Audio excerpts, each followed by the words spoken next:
She inherited a crumbling mansion in the woods from a relative she'd never met, expecting nothing but a headache and back taxes.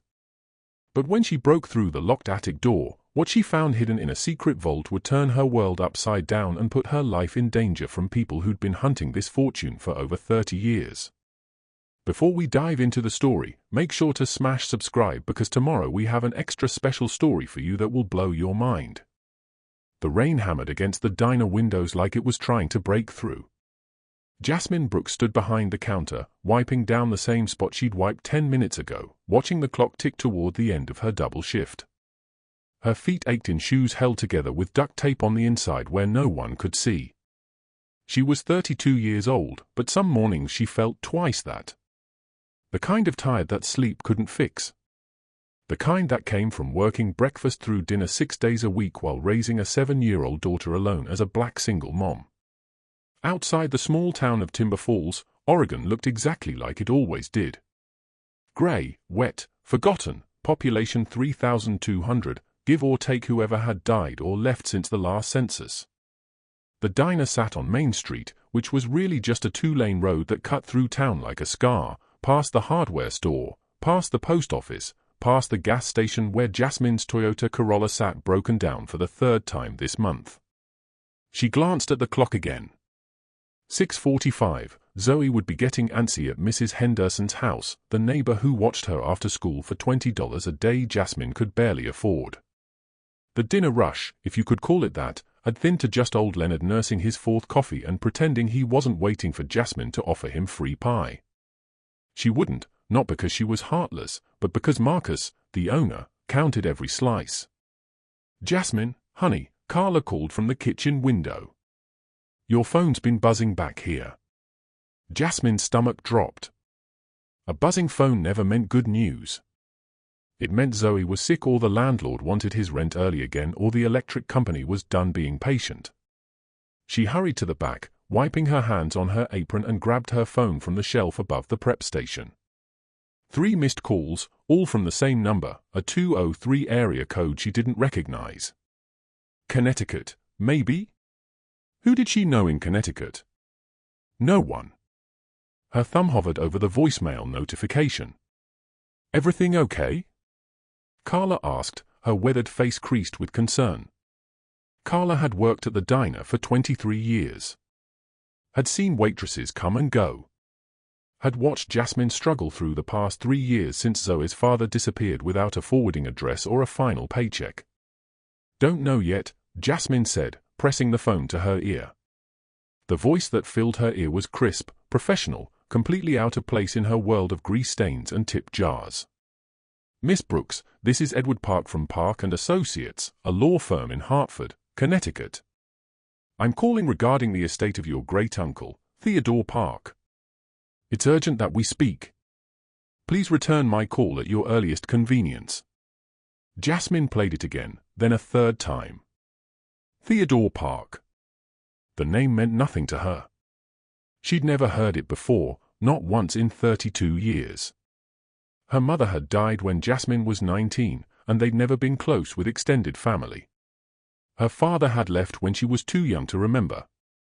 The idea that she had a great-uncle, let alone one with an estate and a lawyer in Connecticut, felt like a joke. But lawyers didn't joke. Lawyers cost money. And people with lawyers didn't usually call waitresses in Oregon unless something was wrong or someone was dead.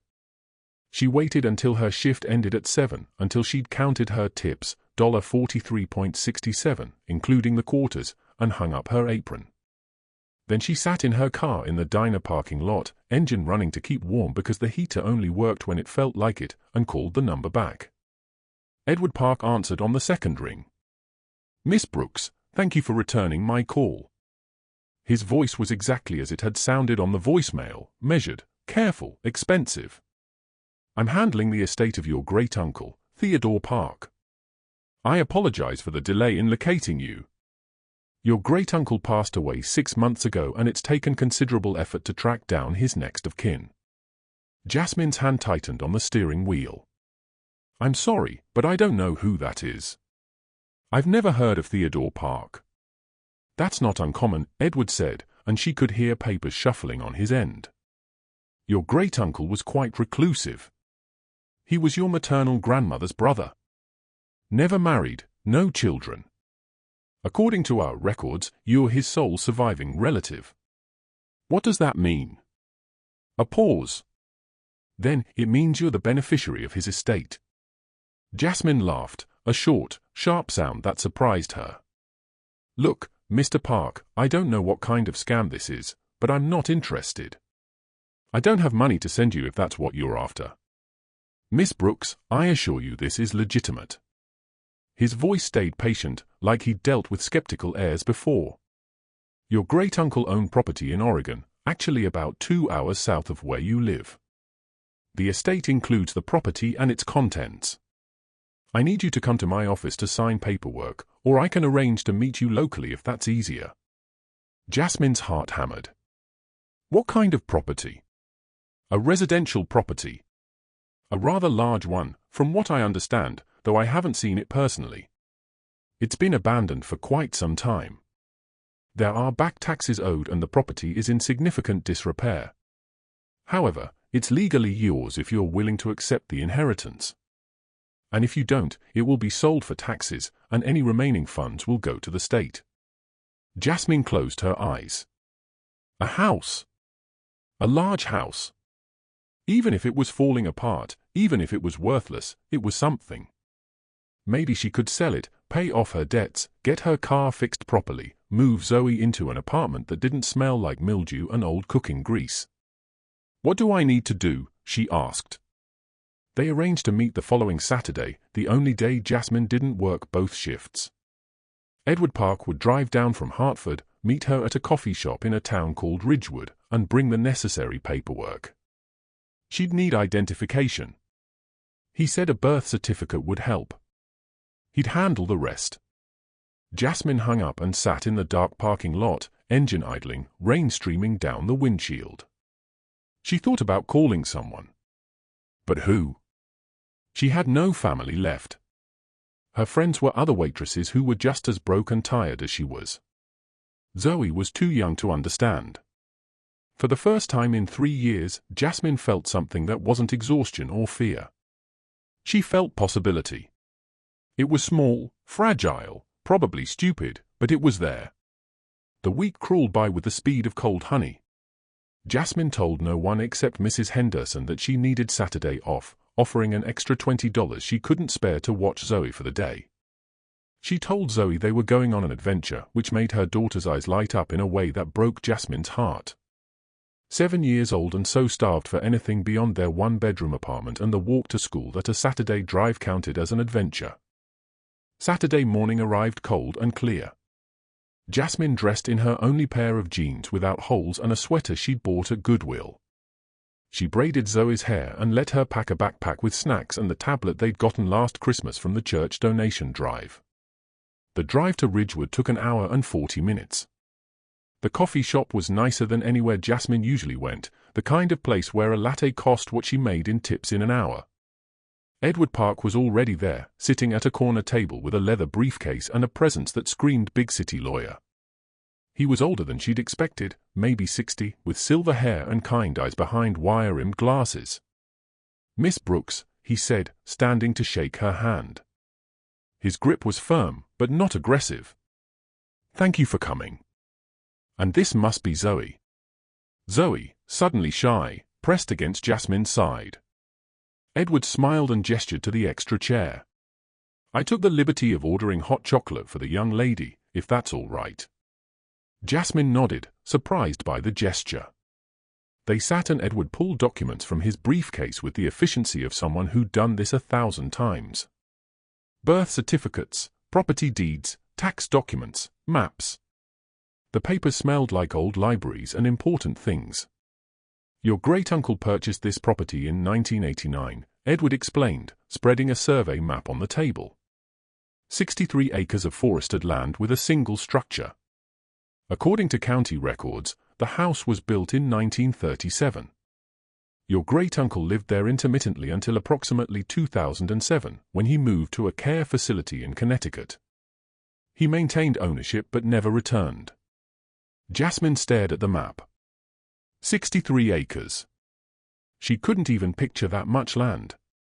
Why me? Why not sell it before he died? Edward's expression softened. Your great-uncle was a complicated man, very private, somewhat paranoid in his later years. He refused to sell the property, but also refused to explain why. In his will, he specified that it should go to his nearest blood relative. That's you. What's it worth? That's difficult to say without a proper inspection. The structure is quite large, approximately 12,000 square feet, but it's been abandoned for nearly 2 decades. No utilities, significant weather damage, likely structural issues. The land has some value, but it's remote. Truthfully, Miss Brooks, you may find the back taxes and cost of demolition exceed any potential sale price. Jasmine's hope deflated like a punctured tire. Of course. Nothing in her life ever came easy. However, Edward continued, the property is yours, free and clear once you sign these documents and we settle the back taxes. I've taken the liberty of negotiating with the county. The total owed is $6,700, which I can arrange to have paid from your great-uncle's remaining liquid assets. You'll inherit the property with no debt attached. Jasmine's breath caught. You're saying I'll own it free? Exactly. What you do with it afterward is entirely your decision. She signed papers until her hand cramped. Edward witnessed each signature, explained each document in language that was probably meant to be simple but still sounded foreign. When they finished, he handed her a padded envelope. Inside were keys, lots of them. Old brass keys on a ring that felt heavy as a promise. The property is located off Highway 26, about 15 miles past Ridgewood. I've included directions. He slid another paper across the table. I should warn you, Miss Brooks, the road is rough. The property is quite isolated. If you choose to visit, I'd recommend bringing supplies, flashlights. Certainly the electricity has been disconnected for years. Jasmine stared at the keys in her palm. They were tarnished, ancient-looking. Some had numbers stamped on them. Others were blank. One more thing, Edward said, his voice dropping lower. Your great-uncle left a letter for you. I was instructed to give it to you only after you'd accepted the inheritance. He pulled out a yellowed envelope, her name written across the front in shaky handwriting. Jasmine took it but didn't open it. Not here. Not with Zoe sitting beside her, coloring on the back of a napkin. Not with this stranger watching. They thanked Edward, who wished them luck with a tone that suggested they'd need it. Then Jasmine and Zoe were back in the Corolla, heading south on Highway 26 with a map, a set of mysterious keys, and an address to a house Jasmine had never seen. Mama, where are we going? Zoe asked after they'd been driving for 20 minutes. To see a house, baby. A house that belonged to someone in our family. Are we going to live there? Jasmine's hands tightened on the wheel. I don't know yet. We're just going to look. The turn-off came sooner than expected, marked by a tilting mailbox so rusted the numbers were barely visible. The driveway, if it could be called that, was 2 tire ruts separated by tall grass and small saplings. Jasmine's Corolla bounced and scraped along the path, branches squealing against the sides like fingernails on a chalkboard. They drove for what felt like miles, though the odometer said it was less than 1. The trees grew thicker, pressing in from both sides, filtering the afternoon sun into strange, shifting shadows. The air even smelled different out here, dense with pine and decomposition and secrets. Then the trees opened up, and Jasmine's foot hit the brake so hard Zoe lurched forward against her seatbelt. Mama. Jasmine couldn't answer. She could only stare. The mansion rose from the overgrown clearing like something from a Gothic novel. It was massive, 3 stories of stone and timber with a tower on one corner and multiple chimneys reaching toward the sky. Ivy covered half the facade, and several windows were broken, their shattered glass catching the light like teeth. The front entrance was framed by columns, grand and imposing, though one leaned at a disturbing angle. It should have been beautiful. Maybe once it had been. Now it looked like the kind of place where horror movies were filmed, where bad things happened in shadows and stayed buried. It's like a castle, Zoe whispered, her voice filled with awe and fear in equal measure. Jasmine put the car in park but didn't turn off the engine. Not yet. She needed to know she could leave if she had to. Stay in the car, baby. Let me check it out first. No, Zoe's hand grabbed her sleeve. Don't leave me alone. Jasmine looked at her daughter's face, pale beneath her tight braids, and relented. Okay, we'll go together, but you stay right next to me. Understand? Right next to me. They approached the front entrance slowly, stepping over fallen branches and through grass that reached Zoe's waist.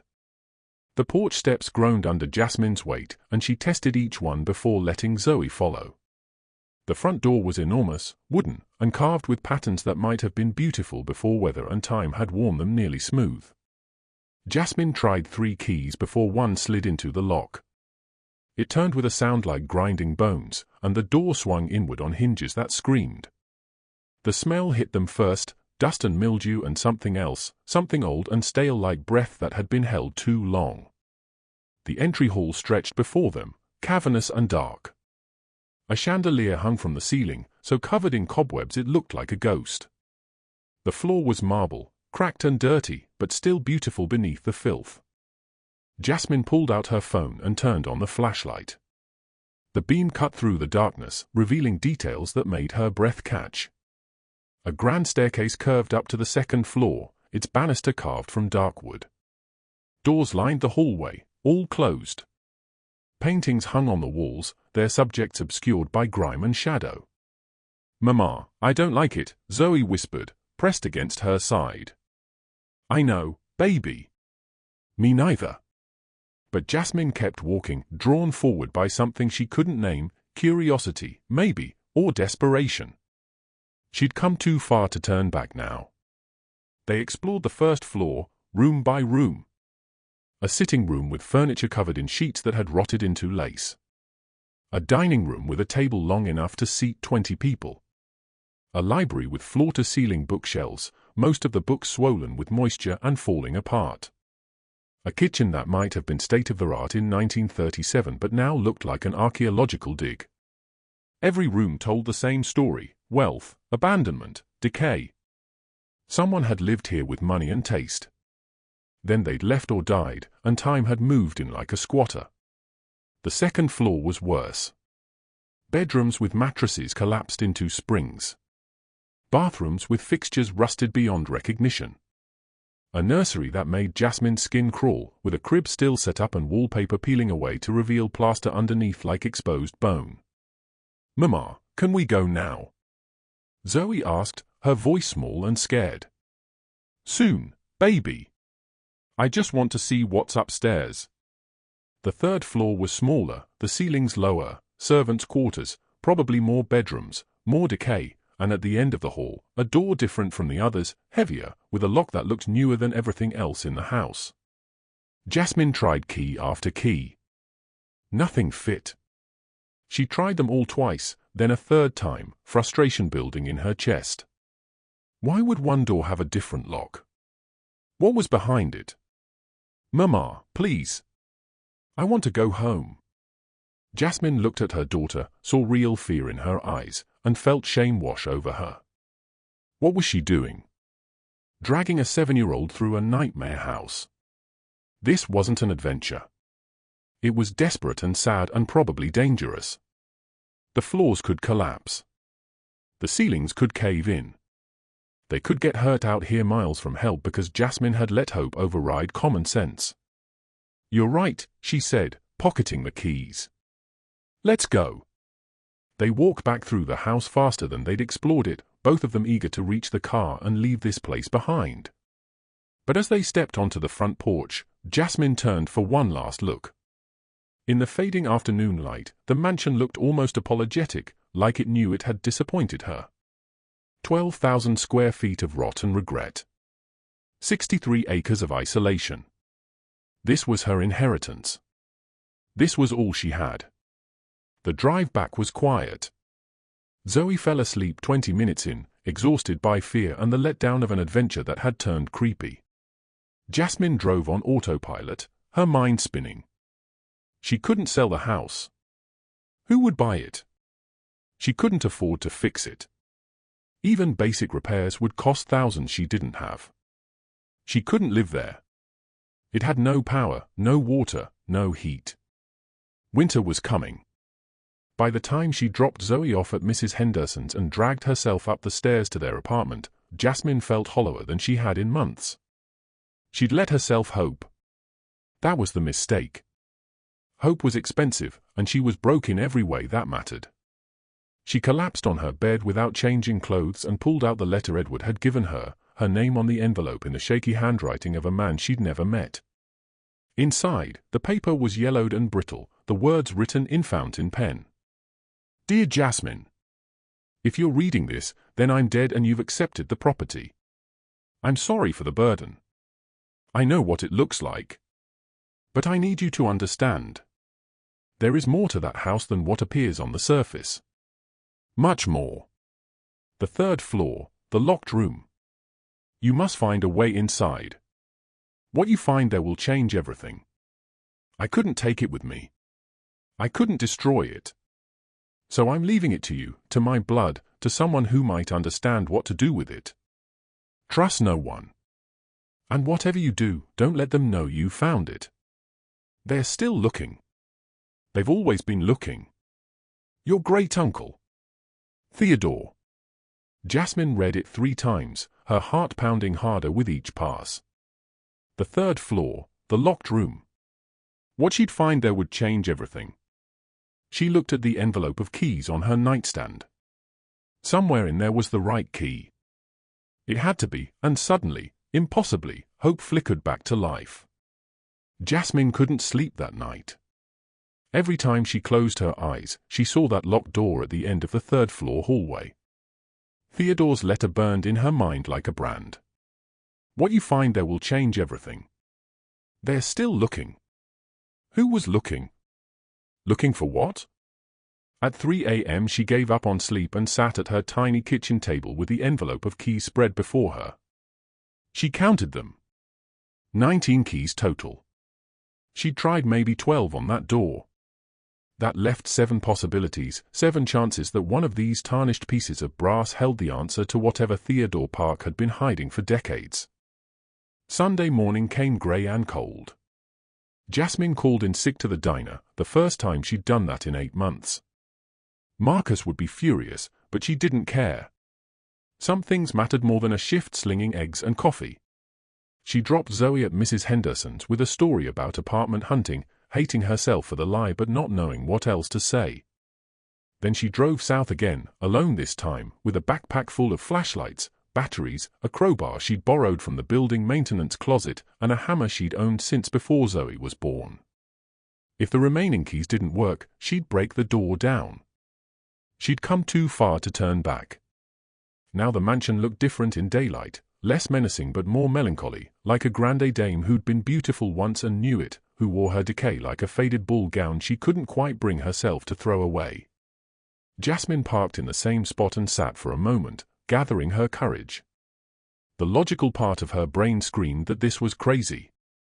She was breaking into a house she technically owned to find something that probably didn't exist, based on the ravings of a paranoid old man. But the rest of her, the part that had survived 3 years of single motherhood as a black single mom on tips and hope, knew better. Theodore's letter hadn't sounded crazy. It had sounded scared. And scared people didn't write cryptic letters about locked rooms for fun. She grabbed her backpack and headed inside. The house felt different when she was alone. The silence was thicker, more oppressive, broken only by the sound of her footsteps on marble and the occasional groan of settling timber. She moved through the first floor quickly, not bothering to explore rooms she'd already seen. The staircase to the second floor creaked under her weight, and she found herself moving more carefully, testing each step before committing. The second floor was just as depressing as she remembered. Bedroom after bedroom of rotted furniture and peeling wallpaper. She paused in one room that must have been a master suite. A massive bed frame dominated the space, its canopy collapsed into a heap of moldy fabric. A vanity sat against one wall, its mirror cracked but still reflecting her image back at her in fragmented pieces. On the vanity sat bottles, perfume maybe, covered in dust so thick they looked like they'd been excavated from a tomb. She picked one up carefully. The label had faded, but she could make out elegant script. French, expensive. She set it down and noticed something else, a photograph in a silver frame, tarnished black but still intact. She wiped the glass with her sleeve. A woman stared back at her, beautiful, elegant, wearing what looked like a dress from the 1940s. Dark skin, hair swept up, pearls at her throat, a smile that didn't quite reach her eyes. Behind her, Jasmine could see this very house, the facade intact and magnificent, the gardens manicured. On the back of the frame, written in faded ink, Celeste, 1946. Who was Celeste? Theodore's wife? His sister? The photograph suggested old money, the kind of wealth that built mansions in the woods and wore real pearls for casual portraits. What had happened to her? What had happened to all of this? Jasmine put the photograph in her backpack. She didn't know why, except that it felt wrong to leave it there to rot with everything else. The third floor beckoned. She climbed the narrower staircase slowly, her flashlight beam cutting through shadows that seemed to move and breathe. The servants' quarters stretched before her, doors standing open to reveal small rooms with iron bed frames and simple furniture. At the end of the hall, the locked door waited. Jasmine pulled out the remaining keys and started trying them one by one. The first 5 didn't fit at all, wrong size or wrong shape. The 6th slid in but wouldn't turn. The 7th stuck halfway. She was down to the last key when she heard something that made her blood freeze. A car engine. Distant but growing closer. Jasmine rushed to the nearest window and peered out through the grimy glass. A black SUV was making its way up the overgrown driveway, moving slowly but deliberately. Someone knew she was here. Someone had followed her, or had been watching the property, or... She didn't wait to finish the thought. She ran back to the locked door and tried the last key with shaking hands. It slid in. It turned. The lock clicked open with a sound that felt impossibly loud. Jasmine yanked the door open and slipped inside, pulling it shut behind her. Her heart hammered so hard she thought it might break through her ribs. She pressed her ear to the door and listened. Footsteps, heavy boots on marble, then on the stairs. Someone was in the house. They were coming up. The room she'd entered was smaller than she expected, maybe 12 feet by 12, with steep stairs leading up, the attic stairs. She had no choice. She climbed as quietly as she could, testing each step for creaks and groans. Behind her, the footsteps grew closer. The attic was vast, stretching across most of the mansion's footprint. The ceiling sloped at angles that created pockets of deep shadow even with her flashlight. Boxes were stacked everywhere. Old trunks and crates and furniture covered in sheets. Dust motes danced in the thin beams of light that leaked through gaps in the roof. Jasmine moved deeper into the space, threading between obstacles, searching for somewhere to hide or another way out. She could hear them now, whoever they were, on the 3rd floor, trying doors, getting closer. Then she saw it, at the far end of the attic, the section of wall that looked wrong. The paneling was newer, cleaner.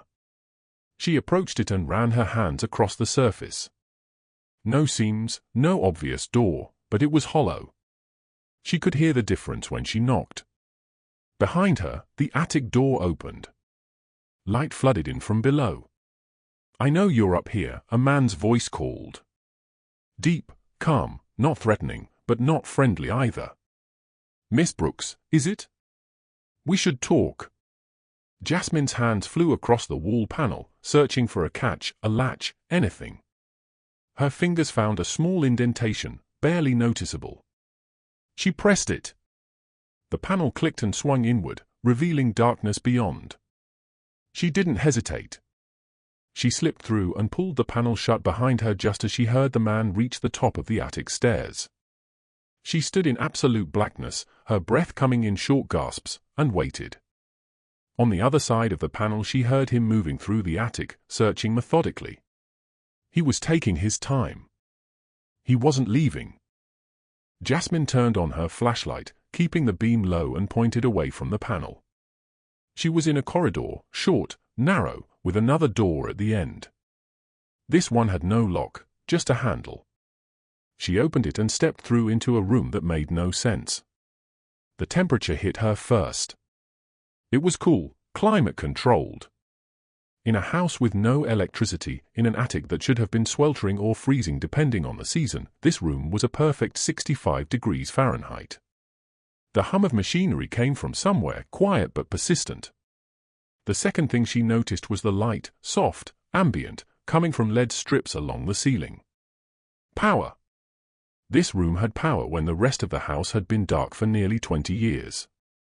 The third thing stopped her heart completely. The walls were lined with art. Real art. Paintings in ornate frames, drawings under glass, sculptures on pedestals.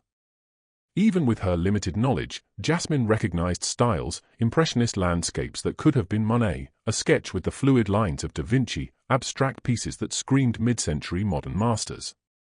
She moved through the room in a daze, her flashlight forgotten in her hand.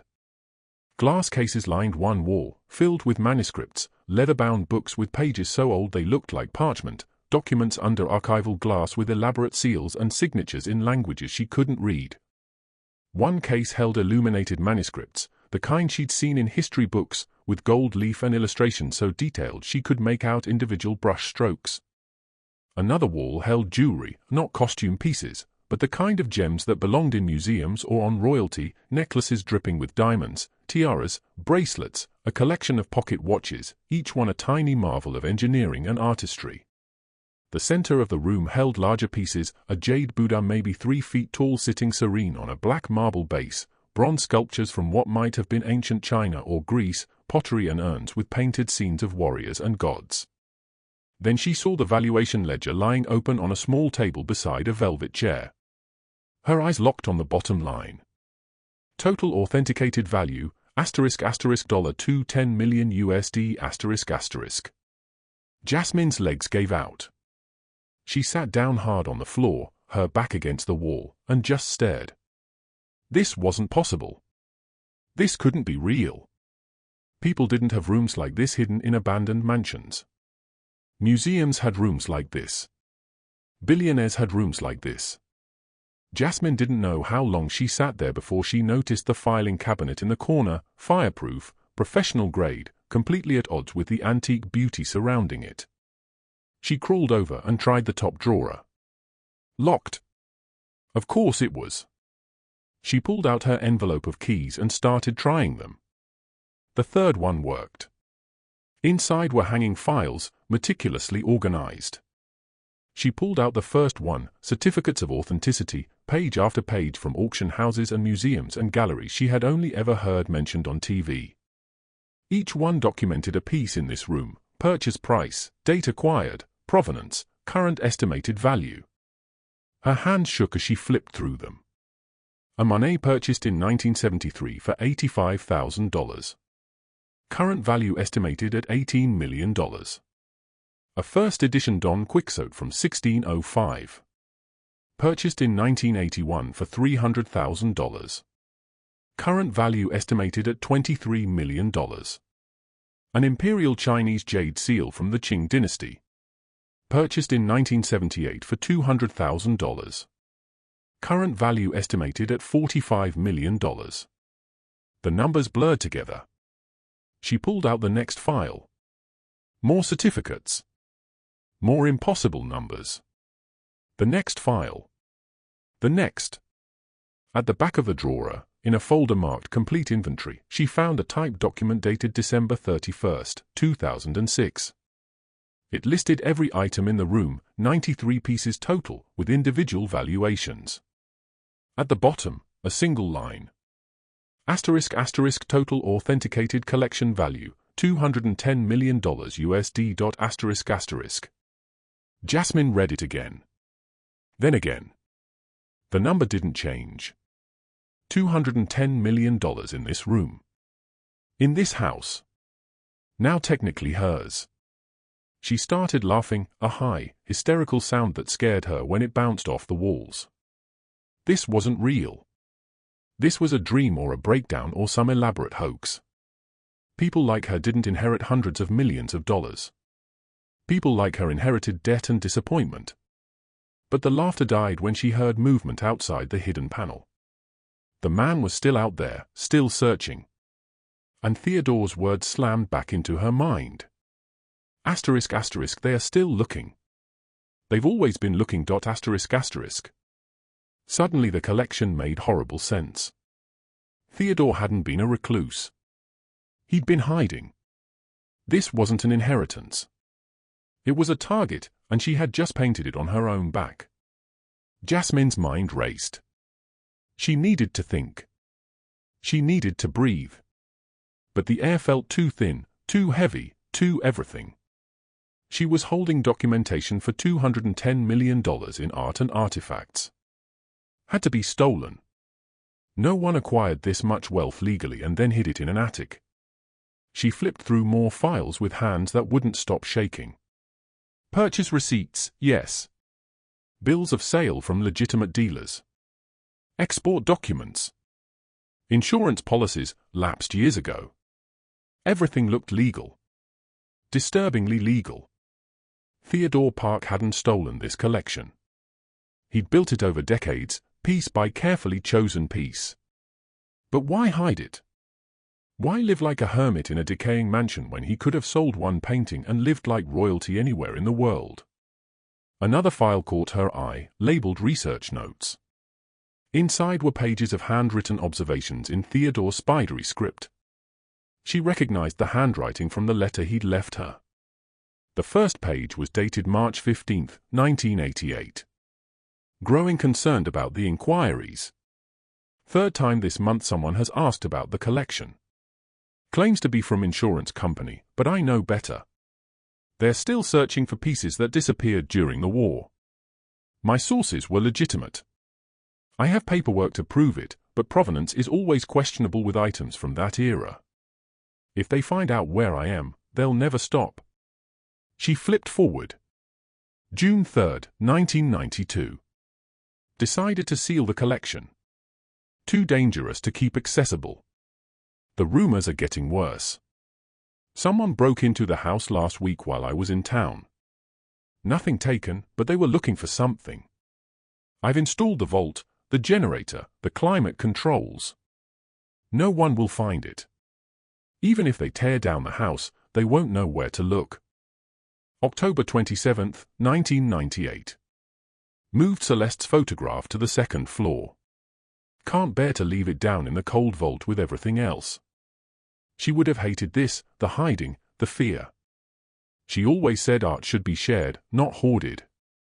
But she didn't understand what these people are capable of. What they did to Gregor, to Mikhail, to anyone who stood in their way. December 1, 2003. I'm getting old. Memory failing. Sometimes I forget why I'm hiding. Then I remember and the fear comes back fresh. Need to make arrangements. Need to find someone to trust with this. But who? Everyone I knew is dead or compromised. Wait, Patricia had a daughter. Margaret. Margaret had a daughter. Need to find her. She's family blood. Maybe she'll understand. The last entry was dated April 9, 2007. Just 2 words. Asterisk asterisk found Jasmine. Asterisk asterisk. She dropped the file like it had burned her. He'd been looking for her for years, not out of love, but because she was the only blood left, the only person he could dump this nightmare on. What happens next will turn this night upside down, reveal a truth nobody expected, and remind us why sometimes the quietest voices carry the most power. Stay tuned to see what happens next. If you're enjoying the story, please like, share, and subscribe for more. Jasmine forced herself to keep reading another file. This one marked asterisk asterisk dangerous contacts asterisk asterisk. Inside were newspaper clippings, printed articles, photographs. The pictures showed well-dressed men at gallery openings, auctions, society events. Theodore had circled faces and written names in the margins. Dmitry Volkov claims to represent Russian interests, actually represents himself. Violent. Avoid. James Carrington III, fronts as legitimate dealer, connected to several thefts in the 90s, has been asking about my collection since 1985. One photograph made her stomach turn, a man in an expensive suit standing in front of a London auction house. Theodore had scrawled, **** Marcus Webb, the worst of them. Killed Gregor in '94 over a disputed Faberge egg. Never proven, but I know he's been circling for years. If he finds the collection, he'll take it and make sure there are no witnesses. ****. The sound of movement in the attic beyond the panel made Jasmine's blood run cold again. She'd been so absorbed she'd forgotten she was trapped. She quickly shoved the documents back into the cabinet and locked it, then moved to the panel and pressed her ear against it.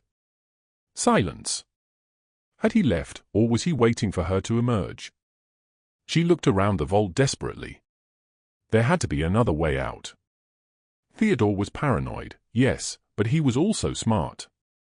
He wouldn't create a vault with only one exit. She examined the walls carefully, running her hands along the panels. The back wall behind the jade Buddha looked slightly different. The paneling was seamless with the rest, but when she pressed, she felt it give slightly. She moved the Buddha, so heavy she could barely shift it. Behind where it sat was a small keyhole. She pulled out her keys again and started trying them. The fourth one clicked. A section of the wall swung inward, revealing a narrow passage. Jasmine grabbed her backpack and climbed through, pulling the panel shut behind her. The passage was cramped, barely wide enough for her shoulders, and pitch black. She turned on her flashlight and saw stairs leading down. Of course they led down. Theodore had built an escape route from the vault. She descended carefully, counting steps, 20, 30, 40. The air grew colder and damper. At the bottom, another door. This one opened easily. No lock. She stepped through and found herself in the mansion's basement, stone walls sweating moisture, old furnaces and water heaters long dead, shelves of preserves in jars turned black with age. But it also had windows, small ones set high in the walls at ground level, and one of them was broken, offering an exit. Jasmine climbed onto a stack of crates and squeezed through the window, scraping her hip and tearing her jacket in the process. She didn't care. She tumbled out into the overgrown grass on the side of the house and lay there for a moment, breathing hard, her heart trying to punch its way out of her chest. She had to get to her car. Had to get out. She crawled through the tall grass until she could see the front. The black SUV was parked next to her Corolla. A man stood beside it, talking on a phone, tall, well-built, wearing a suit that looked ridiculous in the middle of the Oregon woods. Professional. Dangerous. Her car keys were in her pocket, but she'd never make it. He'd see her the second she broke cover. She needed another plan. She circled around the back of the house, moving as quietly as the brush would allow, until she reached the tree line. From there she worked her way around to where the driveway disappeared into the forest. If she could reach the highway, she could walk. It was miles, but she'd walked farther on worse days. She was 50 feet into the trees when the man shouted, "Miss Brooks, please. I just want to talk. I'm not going to hurt you." Jasmine ran. She crashed through underbrush, dodged trunks, branches whipping her face and arms. She had never been athletic, the last 7 years had been nothing but work and exhaustion. But fear is a hell of a motivator. She ran until her lungs were fire and her legs turned to jelly, until the sounds of pursuit faded behind her. Finally she collapsed against a tree, gasping, listening. Nothing but wind and birds. Either she'd lost him or he'd given up. It took her 2 hours to reach the highway, limping the last mile after twisting her ankle on a root. By the time she stumbled out of the woods her clothes were shredded, her hand scraped raw and bleeding, and every step felt like a knife in her leg. A logging truck stopped when she flagged it down. The driver took one look and asked if she needed a hospital. No, she rasped. Just a ride to Ridgewood. He didn't argue, though he kept glancing at her in the mirror like he was deciding whether to call the cops anyway. She phoned Mrs. Henderson from a gas station in Ridgewood, spun a story about the Corolla dying and having to walk for help, asked if Zoe could stay the night, she'd pay extra. Mrs. Henderson agreed without too many questions. Jasmine spent the night in the cheapest motel she could find, $39 for a room that smelled like old cigarettes and despair. She didn't sleep. She sat on the lumpy bed with Theodore's files spread around her, the one she'd grabbed in blind panic before fleeing the vault, and tried to make sense of what had just happened. $210 million in art and artifacts hidden in a house that now belonged, on paper, to her. A man in a black SUV who had known exactly where to find her. Theodore's warnings about people who had been hunting for decades. Names in those files, dangerous names tied to theft and possibly murder. And she, Jasmine Brooks, a black single mom who was lucky to clear $300 a week in tips, was now the sole custodian of it all. She stared at her phone. Who could she even call? The police? Hi, my dead great-uncle left me a secret vault full of priceless art and now scary men in suits are after me. They'd lock her up for her own safety, or because they thought she was high. A lawyer? She could barely pay the electric bill. An art expert? Yeah, because she had those on speed dial. The truth settled over her like wet concrete. She was on her own. Same as when Zoe's father vanished. Same as when her mama died. On her own with a secret that could get her killed and a little girl who needed her to stay alive. The smart thing, the safe thing, would be to walk away. Sign the property over to the county. Tell them she couldn't afford the upkeep. Let someone else find the vault. Let the experts and the dangerous men fight over it. But even as the thought formed, Jasmine knew she wouldn't. Couldn't. Because Theodore had spent years searching for her. Because he had trusted her blood, with the one thing he believed was worth protecting. Because for the first time in her life, something had been left to her that wasn't debt or heartbreak. And because, deep down, a tired, broke, terrified black single mom from Timber Falls, Oregon, had just been handed the kind of power most people never even dream of. And she wasn't ready to give it back. He'd spent years looking for her, had trusted her with something he'd protected for decades, and because $210 million could change Zoe's life. It could give her daughter everything Jasmine had never had, security, the best schools, doctors without begging for payment plans, a future that wasn't measured in tips and prayers and duct-taped shoes. She just had to figure out how to claim it without dying in the process. Dawn came gray through the motel's thin curtains. Jasmine gathered Theodore's files, stuffed them into her backpack, and checked out.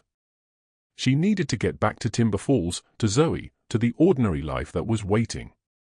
But she also needed a plan. As she limped to the bus stop, ankle screaming with every step, Jasmine made a decision. She wouldn't tell anyone about the vault. Not yet. She'd research quietly, carefully. She'd learn who the dangerous men were, what they really wanted, how to protect herself and Zoe. She'd teach herself provenance, authentication, and how to legally surface an inheritance this massive without lighting up every radar from here to Zurich.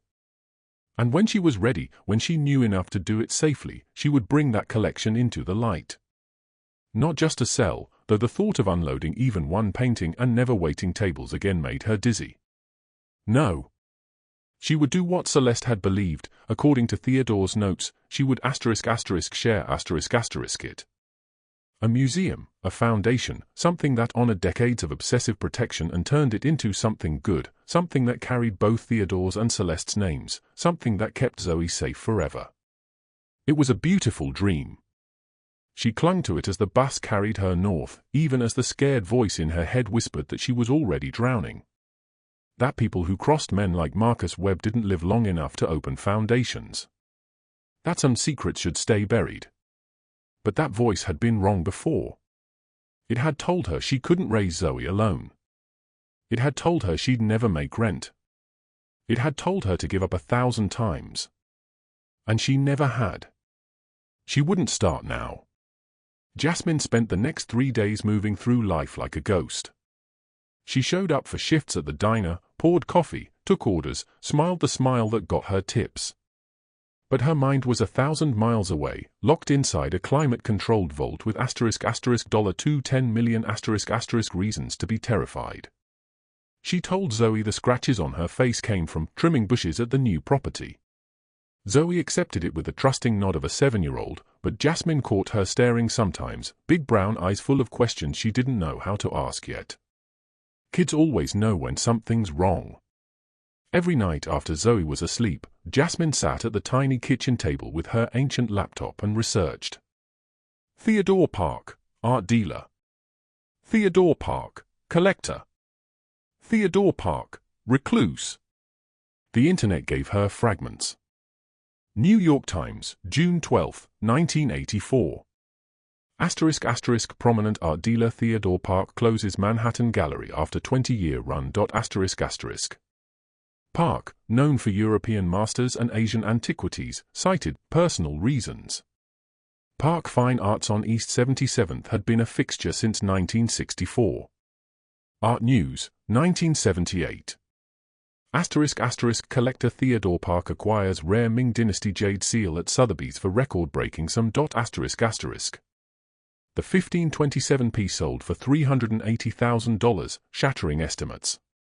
Society page, 1969. Theodore Park and wife Celeste Park, née Ashworth, hosted a benefit for the Metropolitan Museum. The photograph showed a younger Theodore, handsome in tuxedo tails, beside the woman from the portrait Jasmine had taken, Celeste, radiant, her smile finally reaching her eyes. Then the trail went cold. Celeste Park killed in a single car accident, 1982. No children. Gallery shuttered 2 years later. By 1988 Theodore had sold everything in New York, bought the mansion in Oregon, and disappeared. But why Oregon? Why the middle of nowhere? Jasmine stared at the screen until the words blurred. Because nowhere was the point. Because when you're hiding $210 million worth of art that certain very dangerous people have been trying to reclaim for 50 years, the last place they look is a rotting mansion in Timber Falls, Oregon. And now they knew exactly where to look. Because now they knew her name. Why a mansion in the woods? Property records showed Theodore had bought it in 1989 for cash, $230,000. A serious amount back then, but pocket change for a man who'd run a top Manhattan gallery for 20 years. The house had stood empty since the 1950s, built by a timber baron named Hollis who'd lost everything in the crash. The more Jasmine read, the more questions piled up. Theodore had been legitimate, celebrated, connected. So why vanish? What scares a man with that kind of money and those kinds of friends into becoming a ghost? She found the answer on the fourth night, buried in a 1987 European art journal. Controversy continues to swirl around several pieces sold during the chaos of World War II. A coalition of investigators has been tracking artwork and artifacts looted by the Nazis from Jewish families and national museums across occupied Europe. Many have resurfaced decades later in legitimate markets.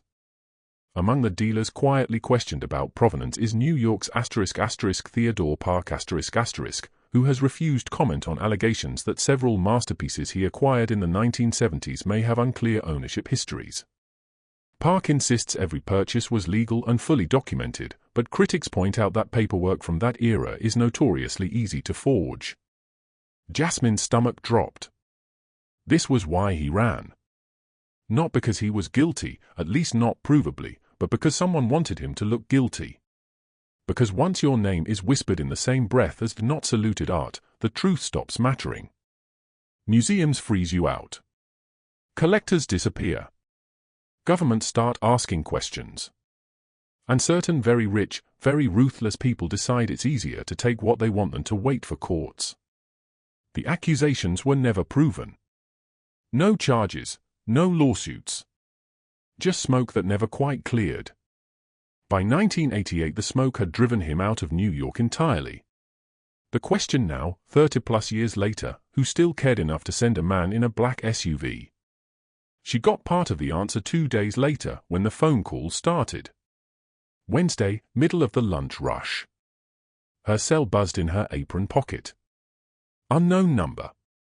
She almost ignored it, but something made her duck into the hallway. Miss Brooks. Male. Smooth. A faint accent she couldn't place, Eastern European, maybe. I hope I'm not disturbing you. Who is this? A friend of your late great-uncle. I heard about Theodore's passing and wanted to offer condolences. He was a remarkable man. Her grip went white on the phone. How did you get this number? Theodore and I were close once. I've been hoping to speak with whoever inherited his estate. There are certain items of his I would very much like to acquire. Personal items. Sentimental value to certain parties, you understand. I don't know what you're talking about. A soft chuckle. Miss Brooks, please. We both know Theodore kept a substantial private collection. A collection that now belongs to you, but which contains pieces that rightfully belong to others. I'm prepared to offer extremely generous compensation for their quiet return. Far more than you'd ever realize through traditional channels. Her pulse was a drumline. I told you, he left me a house. That's all. Come now. You've been to the property. You've explored. Surely you've found. She hung up. Her hand shook so hard she almost dropped the phone. He knew. He knew she'd been inside. Which meant the man at the mansion hadn't been working alone. Cameras she'd missed. Trackers. Something. The phone rang again immediately, same number. She let it go to voicemail. 5 more times in the next hour. That night she barely slept, jumping at every sound in the apartment, checking the locks 3 times, peeking through the blinds at the dark street below. She was no longer hunting the secret. The secret was hunting her. She kept the baseball bat Zoe's father had left behind propped next to the bed and jumped at every creak in the old building. Footsteps in the hallway became intruders. A car door slamming downstairs sent her scrambling for the bat, heart in her throat. She was flipping pancakes the next morning, trying to keep her voice light for Zoe's sake, when the phone buzzed with a text from an unknown number. Asterisk asterisk cooperation would be simpler than resistance. Think of your daughter. Asterisk asterisk. The words blurred. They'd named Zoe. Jasmine's hand shook so hard the spatula clattered into the sink. She screenshot the message, blocked the number, knowing it was pointless, then stood there staring at the screen until the pancake on the stove started smoking. She called in sick again. Marcus would probably fire her this time, and she didn't care. She dropped Zoe at school with a death grip hug and instructions that came out sharper than she meant. Wait inside if I'm late. Stay with the teacher. Do not leave with anyone but me. Do you understand? Zoe's eyes went wide and scared, but she nodded. Then Jasmine drove straight to the public library and took over a computer in the back corner. She started with the names from Theodore's files. Dmitry Volkov was easy to find, Brighton Beach Gallery, website full of glittering Faberge eggs and icons. On paper he was respectable. Below the surface, message boards whispered about Odessa Mafia money, witnesses who vanished, investigations that melted away. Marcus Webb was worse. London-based, old money polish, and 3 suspicious deaths tied to people who had crossed him. A Dutch dealer who outbid him, hanged himself 2 months later. A Singapore collector who refused to sell, shot in a random home invasion where nothing was taken. A journalist digging into Webb's books, hit and run, driver never found. These were the men now circling Theodore's collection. These were the men who knew her name. She sat there until the lights dimmed for closing, panic and fury trading places in her chest. Options. Police. Someone sent me a mean text would get her exactly nowhere. Run. They'd found her in Timber Falls, they'd find her anywhere. Give them what they want. She didn't even know which pieces they claimed, and once she started handing things over she'd never stop. She needed help from someone who actually understood this world. That night, after Zoe was asleep, Jasmine dug Edward Park's business card out of her wallet and dialed his cell. He picked up on the 3rd ring, surprise clear in his voice. Miss Brooks? Is everything all right? Mr. Park, I need your advice. It's about the property. Of course. What's wrong? She closed her eyes, gripped the phone tighter. I'm going to ask you something, and I need you to be completely honest. Did Theodore ever tell you that people might come looking for things he left behind? A long silence. What exactly have you found, Miss Brooks? Just answer the question. Another beat of silence, heavier this time. Yes, Edward finally said, voice low. Theodore was concerned about security. He mentioned there were individuals who might show interest in certain assets. He never gave names, and I didn't press client confidentiality, you understand. But he was adamant the estate go only to blood family, never to be sold at public auction or to outside parties. He believed family would protect it better. And you didn't think that was worth mentioning to me. Her voice cracked on the last word. I'm sorry, he said quietly. Theodore made me promise not to scare you off the inheritance. He was convinced you were the only one he could trust. I thought if you never found anything unusual, the warning would only frighten you for no reason. She laughed, a short, bitter sound. Well, I found it. And they've already started calling.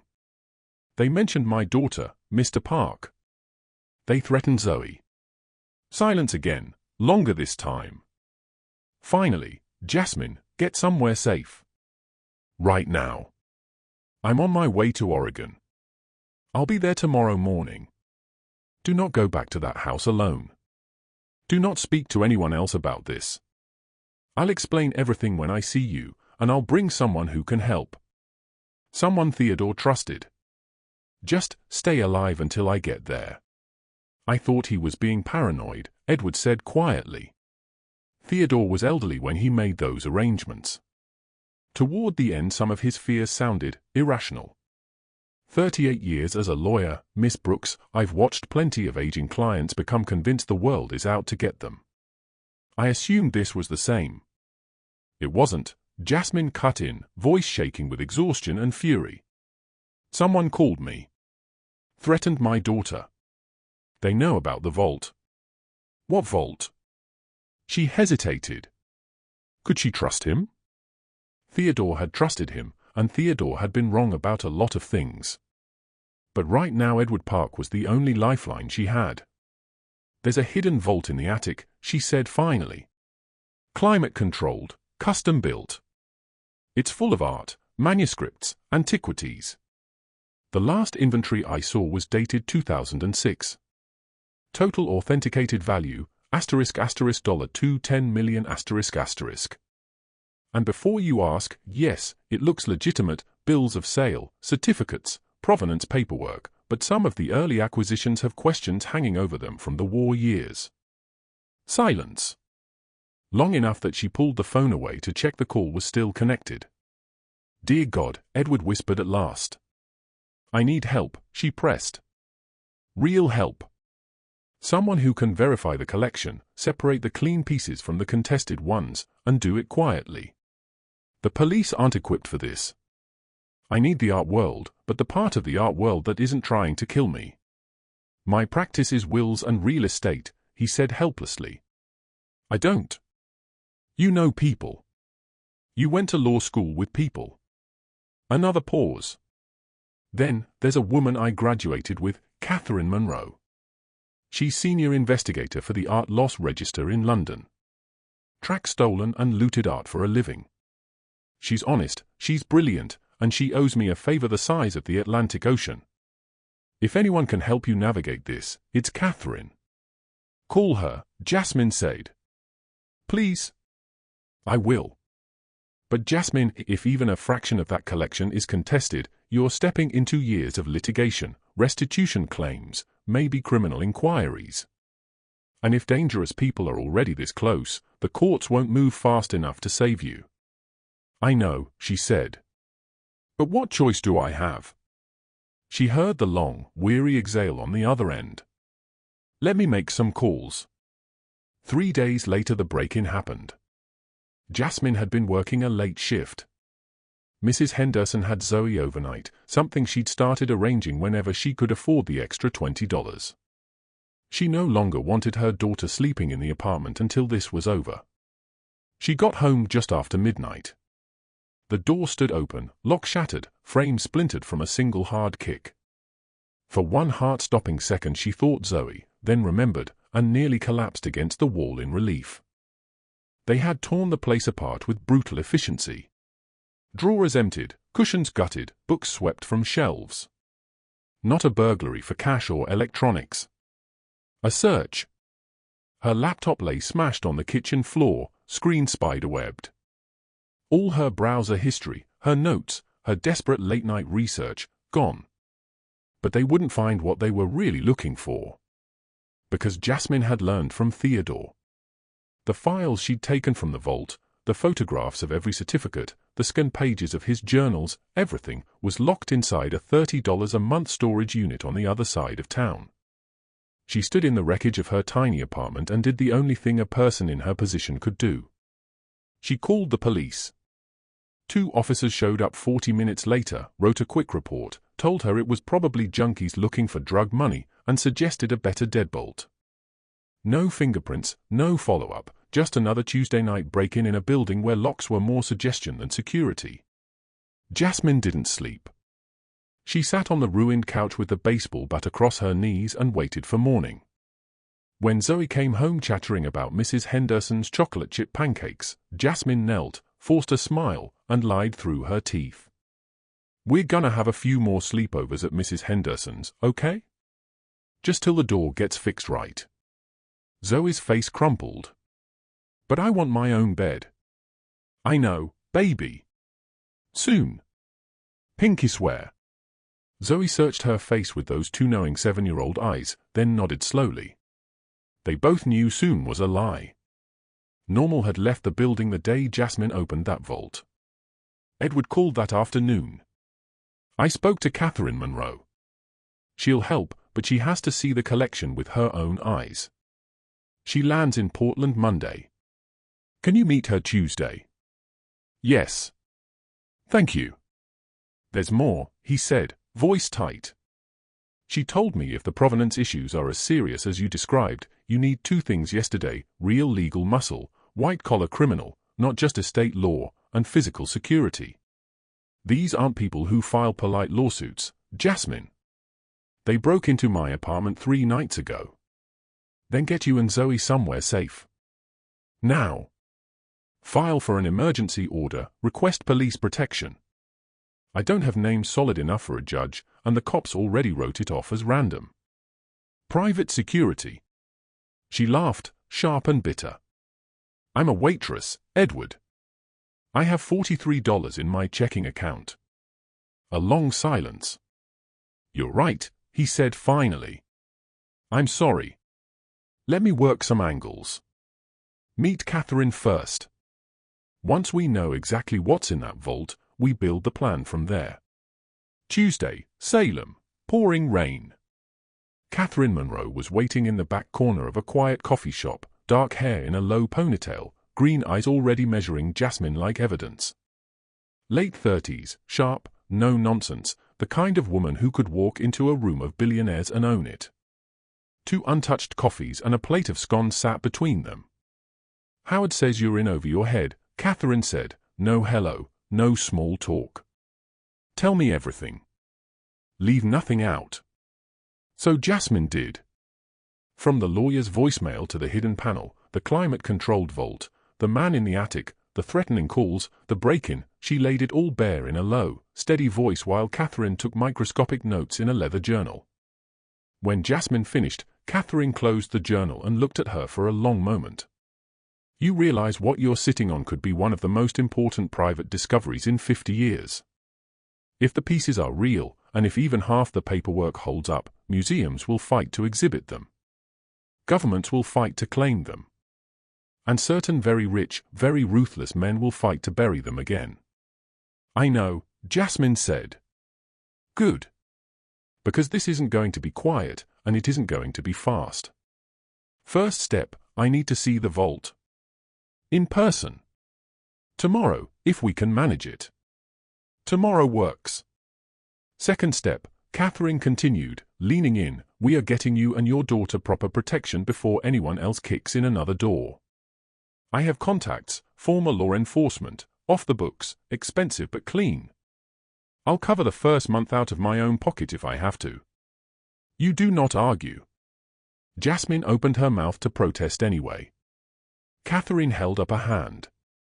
Non-negotiable. You want to keep Zoe safe? Then let the grown-ups who know this world handle the parts you can't. Third step, we document every single item, photograph it in place, create a sealed inventory. Only then do we start separating the clean pieces from the contested ones.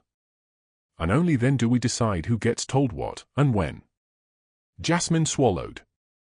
And if some of the pieces really were looted during the war? Catherine's eye softened, just a fraction. Then we give them back to the people they were stolen from. That's the only way this ends with you and Zoe still breathing. The art world forgives a lot, but it never forgives keeping blood art once it's found. She reached across the table and laid her hand over Jasmine's. You didn't ask for this war, but you're in it now. The good news? You just drafted the one person who spent 15 years making the bad guys lose them. Outside, the rain kept falling. Inside, for the first time in weeks, Jasmine felt something dangerously close to hope. I've done the research, Catherine continued, voice low but steady. I know exactly why people are willing to threaten a single mom and her child over this. Some of the pieces in Theodore's inventory, if the paperwork is even half accurate, have been missing since 1945. Museums have standing claims. Governments have open files. Certain families have spent 80 years and millions trying to get them back. The dollar value is almost beside the point. We're talking cultural holy grails. Jasmine swallowed. So what do I do? Catherine leaned in. First, I see the vault myself. Tomorrow, if we can arrange it. I need to lay eyes on every object and compare it to Theodore's records in real time. Second, we build an ironclad chain of custody and provenance for every single item. We go line by line, who sold it to him, when, what paperwork changed hands, what red flags pop up. The art loss register database gets searched the second I'm back at my desk. Anything that matches a stolen art report gets flagged immediately. Those pieces will have to be surrendered to their rightful owners, families, museums, governments. No shortcuts, no negotiations. That's the price of keeping the rest and keeping you alive. Third, her eyes hardened, we take the people threatening you off the board. The moment the collection is publicly documented and registered, it becomes radioactive. No black market dealer on Earth can fence a $40 million money once the entire planet knows where it is and who it belongs to. Daylight is the best disinfectant and the best shield we have. But daylight takes time, and right now you don't have time. Jasmine's throat closed. They mentioned Zoe by name. I heard you the first time. Catherine's voice was steel-wrapped in velvet. Which is why, starting tonight, you and your daughter are getting proper protection. I have a firm I trust, ex-Met, ex-Scotland Yard, discreet. First month is on me. Non-negotiable. I can't let you. You can and you will. You want to keep Zoe breathing? Then stop arguing and let me do my job. A long beat of silence. Catherine softened, just a fraction. Jasmine. Theodore spent the last 20 years of his life building walls around that vault because he believed one day someone from his blood would be strong enough to open the door and do the right thing instead of the easy thing. He picked you. Don't prove him wrong. Jasmine stared into her cold coffee. He should have sold everything. Or burned it. Anything but dropping this on someone who has no idea what she's doing. Maybe, Catherine said quietly. But he didn't. He chose you because you're family, and because he thought you'd choose right over easy. That's rarer than any painting in that attic. Another hour of logistics. Catherine would fly back to London tonight, run Theodore's inventory against every stolen art database on Earth, and return in 2 weeks with a full team, photographers, conservators, armed transport if needed, to document everything in place. In the meantime, no one goes to the mansion alone. Ever. Jasmine keeps her head down, changes her routine, varies pickup times for Zoe. A two-person protection detail starts shadowing them tomorrow morning. As they stood to leave, Catherine touched Jasmine's arm. One last thing. Edward mentioned money's tight. Jasmine felt the heat rise in her face. I'm managing. Stop. Catherine's voice was gentle but firm. This is going to get expensive fast. Travel, experts, legal retainers, security. I'm wiring you an emergency retainer today, 50,000. Call it an advance against the legitimate pieces you'll eventually sell or donate. You pay me back when this is over, or you don't. Either way, you do not go broke keeping your daughter safe.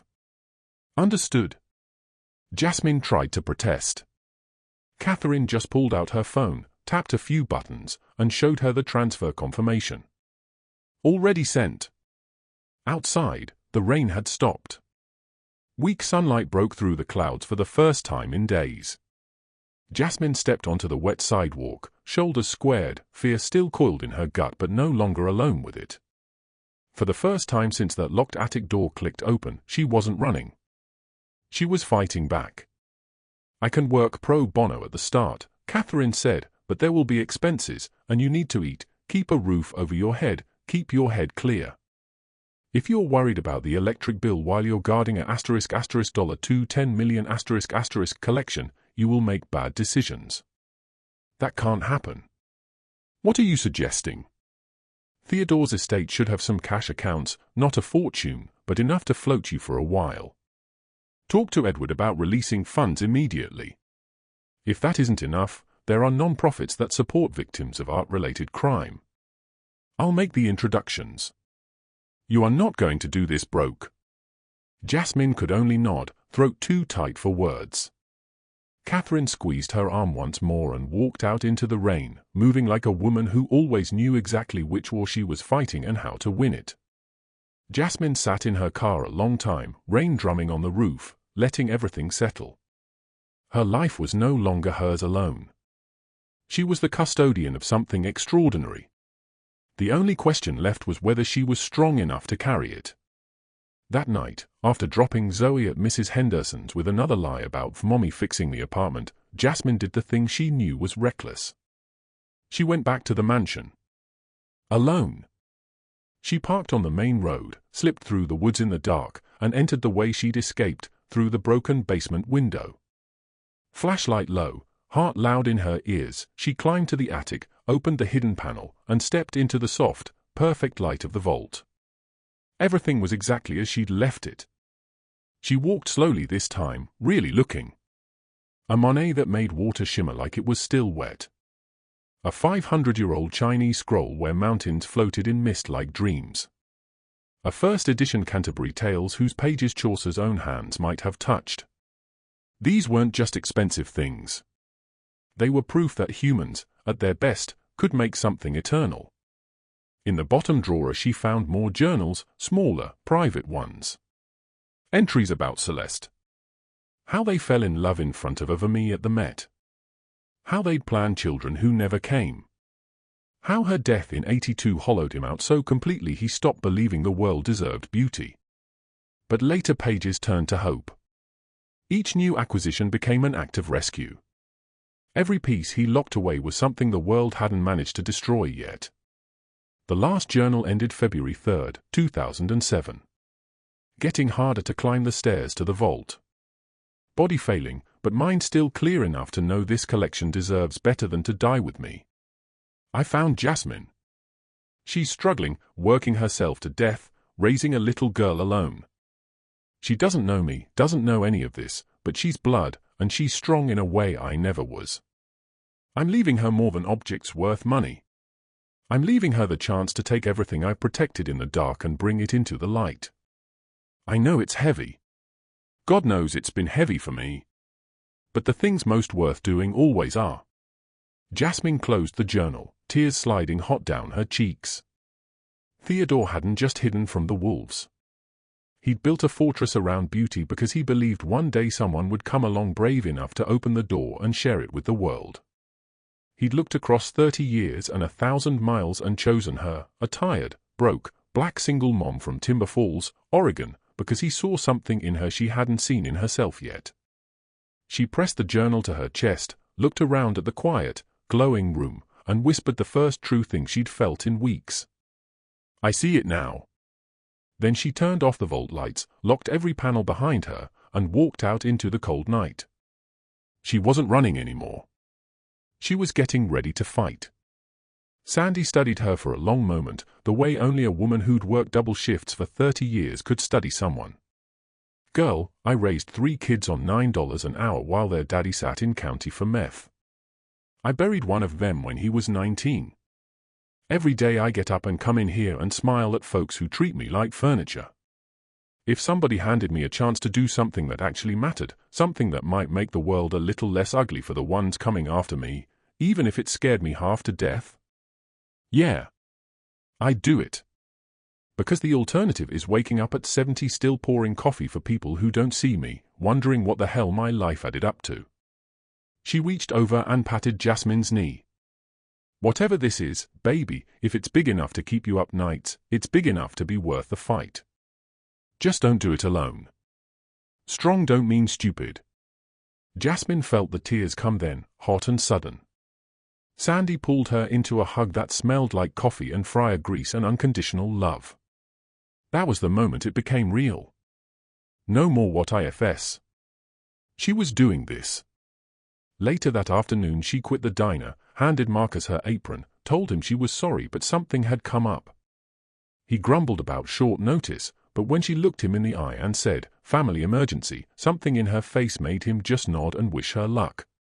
She picked Zoe up from school early, took her for ice cream, and told her the truth in 7-year-old terms. "Mommy got left something really important by a family member we never met. It's like a treasure, but the good kind, the kind that belongs to everybody. Some grown-ups are trying to take it, so we have to be brave for a little while. But I promise you, baby, when this is over we're going to have a whole new life. A safe one. A proud one." Zoe considered this, chocolate smeared on her cheek. "Like a superhero story." "Exactly like a superhero story," Jasmine said, and kissed the top of her head. That night she moved them into a small Airbnb 2 towns over, paid for with the first wire from Catherine. 2 quiet ex-cops sat in an unmarked car outside. Zoe thought they were new neighbors who really liked sitting in their car. The next morning Jasmine sat at the kitchen table with Edward Park on speaker, Catherine patched in from London, and a criminal defense attorney Catherine had flown in overnight. They laid out the plan. 1. Immediate creation of the *** Park Ashworth Foundation *** non-profit, public benefit corporation. 2. Transfer of the entire collection to the foundation as soon as Catherine's team finished documentation. 3. Public announcement, timed, controlled, overwhelming. Press conference, major media, live-streamed inventory reveal.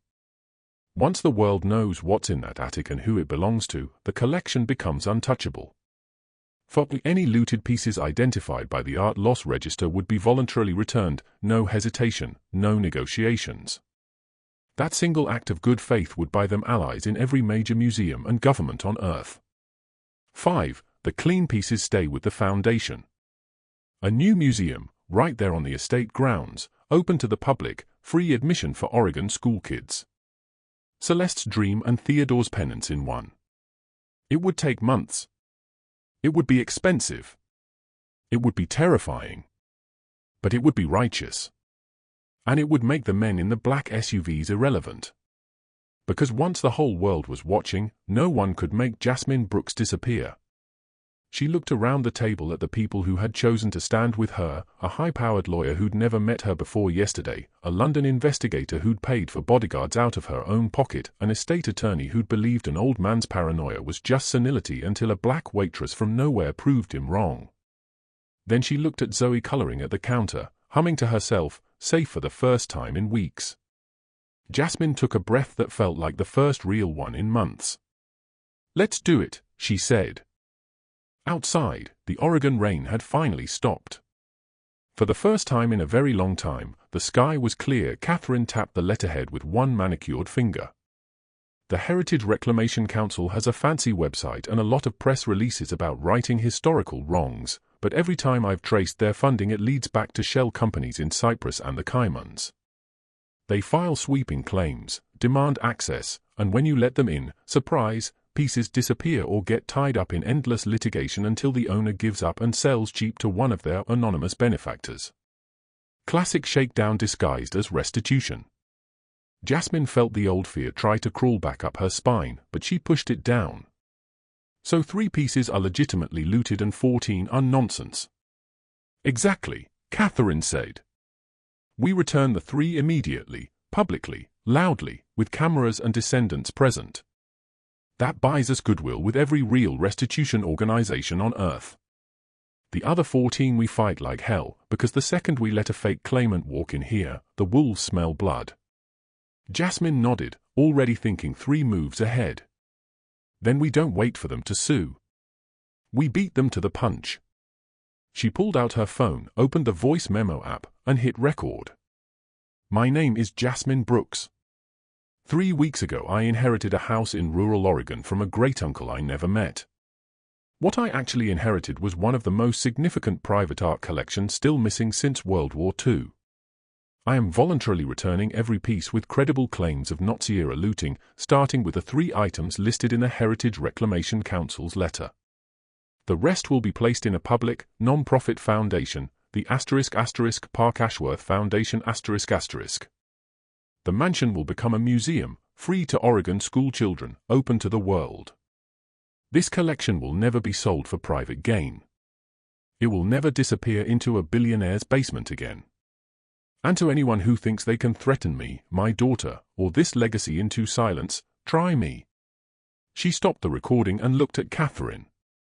Send that to every major newspaper, every art blog, every TV station from Portland to New York. Attach high-res photos of the 3 pieces we're returning and the full inventory list. I want this live everywhere before that law firm finishes their morning coffee. Catherine's grin was sharp and delighted. Welcome to the war, Ms. Brooks. By noon the next day the story exploded. CNN, BBC, The New York Times, Der Spiegel, headlines in 6 languages. Unknown Oregon waitress inherits secret $210 million art trove, vows to create public museum. First voluntary returns of not saluted art announced before claims even reach court. The 3 legitimate families were flown in, 2 from Israel, 1 from Los Angeles. Jasmine met them on the front steps of the mansion herself, handed over the paintings with tears and apologies that were 60 years overdue, and watched the descendants weep in front of cameras from around the world.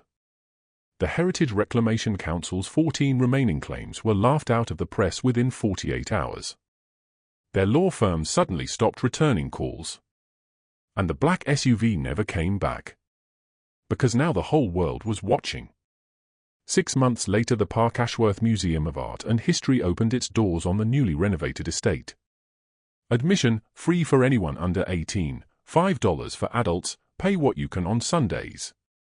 Zoe stood beside Jasmine at the ribbon cutting, wearing a tiny blazer and holding the oversized scissors like they were Excalibur. The first exhibit, Celeste's favorite Vermeer, on loan from the Foundation's permanent collection, finally back in the light where it belonged. Jasmine looked out at the crowd of school groups, reporters, neighbors, people who looked like her, people who didn't, and felt the weight settle on her shoulders. Not crushing. Carrying. She leaned down to Zoe. Ready, baby? Zoe grinned. Let's open the treasure. They cut the ribbon together. And somewhere, Jasmine was certain, Theodore Park finally rested easy. Jasmine felt the rage rise so fast it nearly choked her. She stepped forward, close enough that the security guard tensed, ready to move. Vincent died alone because men like you spent 30 years trying to steal what he protected, she said, voice low but steady. He died poor because he refused to sell pieces of people's souls to monsters in custom suits. And now you're standing on his land, threatening me, telling me I'm the one making a mistake. Volkov's smile never wavered, but something flickered behind his eyes. "You're emotional," he said softly. "Emotion makes people careless. Accidents happen. Renovations are dangerous. Old houses burn. Children wander." The panic button was already pressed. She felt the silent alarm vibrate once against her palm. She smiled back, cold and sharp. "You should leave now, Mr. Volkov. Because in about 90 seconds this gate is going to be full of sheriff's deputies who've been waiting for you to show your face. And every camera on this property has been recording since the moment you rolled up. That little threat you just made?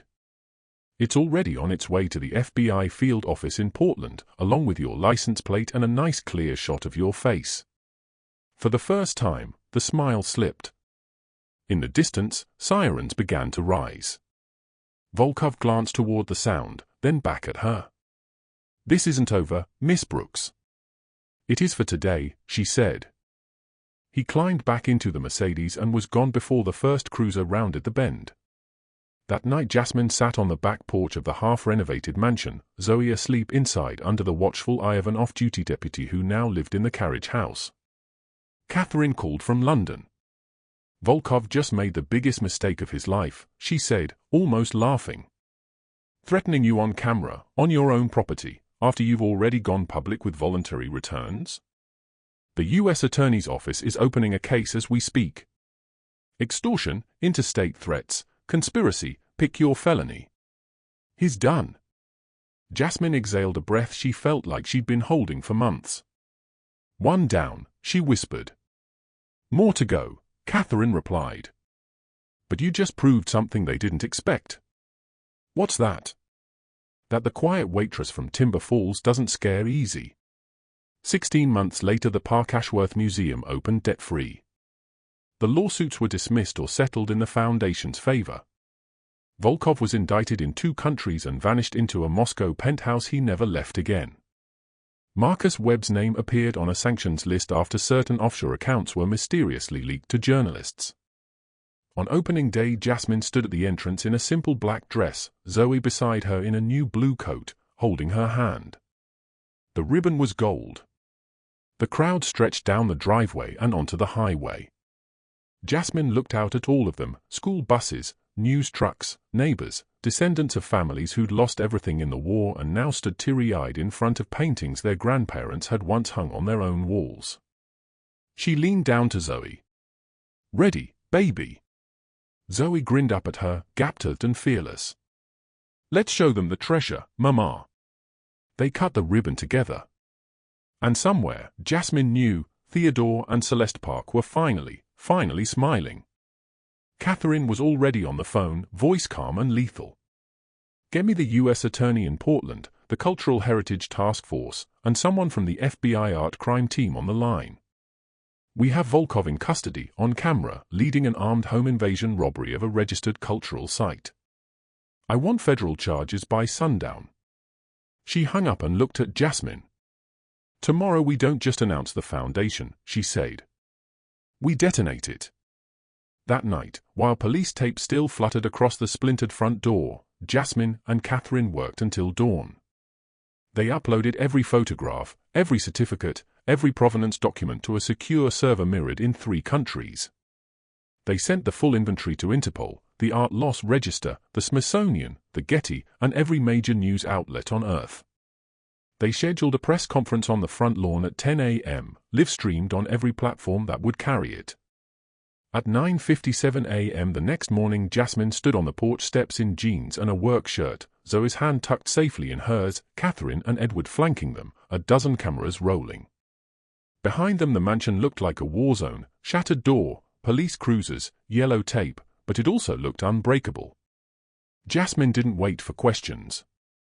"My name is Jasmine Brooks.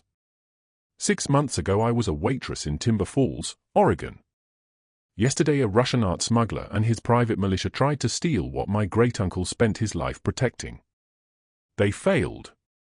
Effective immediately, the entire Park Ashworth collection is transferred to the newly formed Park Ashworth Foundation, a 501c3 public charity. Every single piece is now documented, photographed, and registered with authorities worldwide.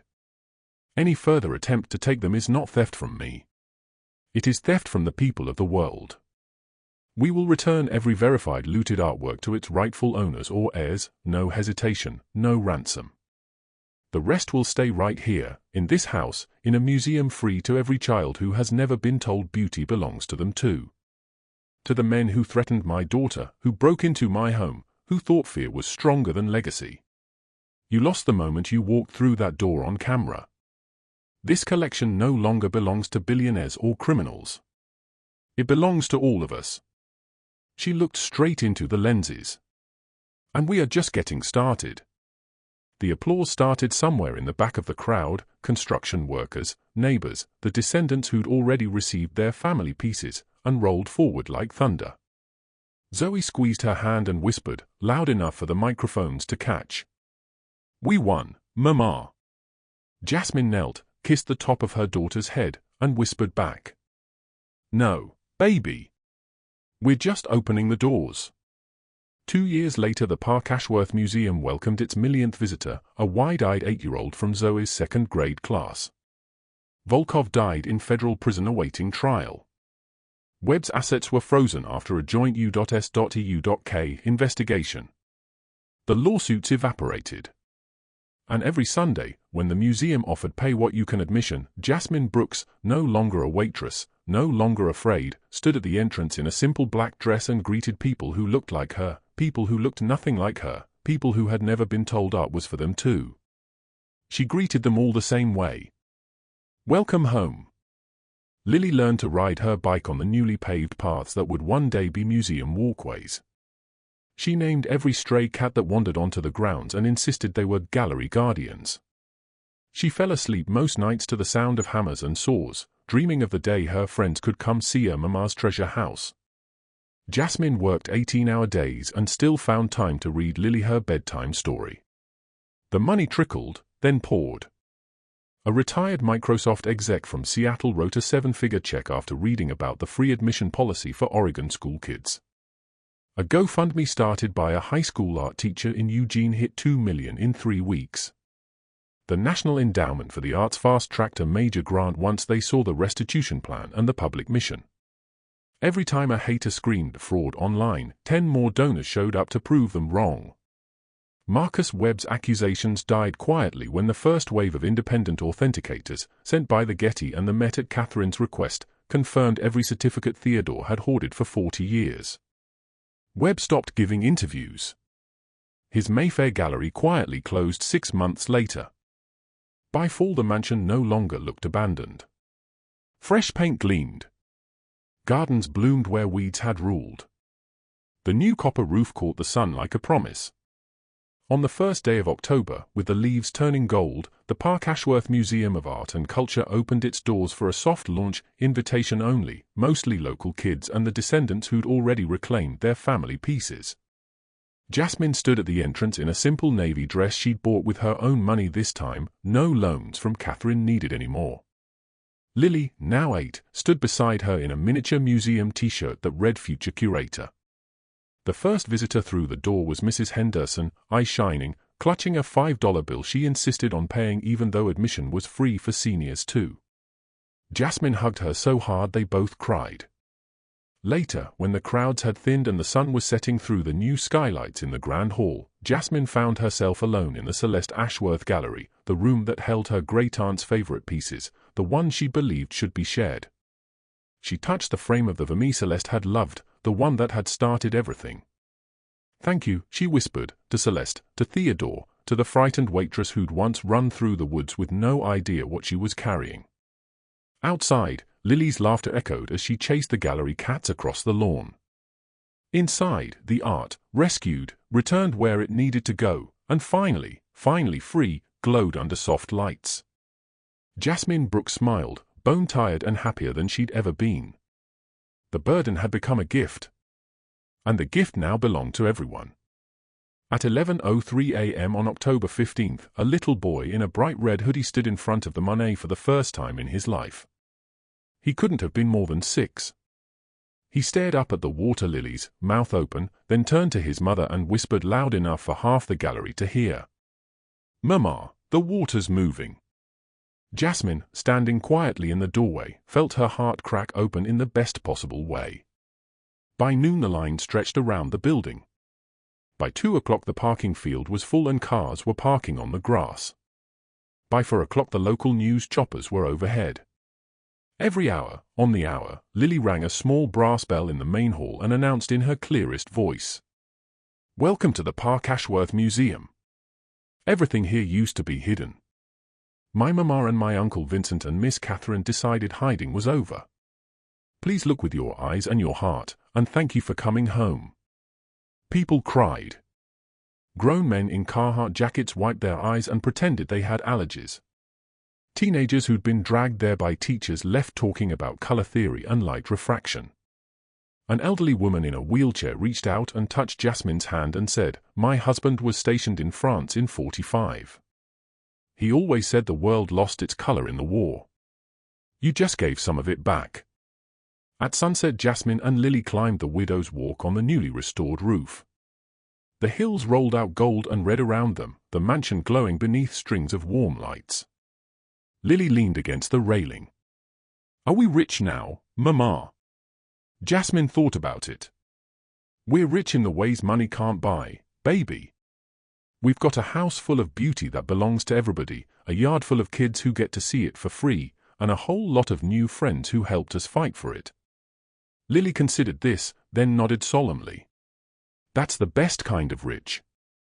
Far below, the last visitors were leaving, turning to wave one more time at the woman and the little girl silhouetted against the sky.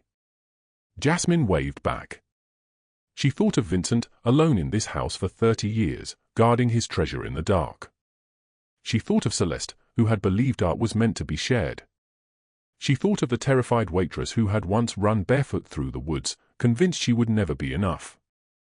And she smiled, because every one of them had been wrong about how this story would end. The lights in the mansion stayed on long into the night, soft and steady and unafraid. The treasure wasn't hidden anymore. It was home. And it was open to anyone brave enough to walk through the door. She was alone, the way she'd ever been the first night she'd stumbled into this room shaking with terror and wonder. Now the lights were warm, the air hummed softly with the climate system, and the walls no longer felt like a tomb. They felt like a heartbeat. Maya walked slowly between the cases, letting her fingers trail over the cool glass. The Monet was on loan to a children's hospital for 6 months. Doctors had noticed patients stared at the water lilies and their heart rates dropped. The Qing Jade Seal was back in Beijing on a 10-year renewable loan, pride of place in the Palace Museum, with a brass plaque that read, "Gift of the Park Ashworth Foundation in honor of Theodore and Celeste Park." The first edition Canterbury Tales lived permanently in the reading room downstairs, open to whatever page a visitor had last turned, protected by a silk cord and the honor system.